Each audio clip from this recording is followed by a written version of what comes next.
ایک آدمی نے رسول اللہ صلی اللہ علیہ وسلم سے پوچھا کون سا اسلام بہتر ہے؟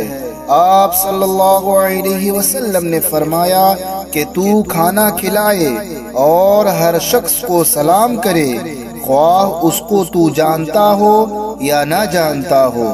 صحیح بخاری حدیث نمبر 28۔ حضور اکرم صلی اللہ علیہ وسلم نے فرمایا مجھے دوزخ دکھلائی گئی تو اس میں زیادہ تر عورتیں تھیں جو کفر کرتی ہیں۔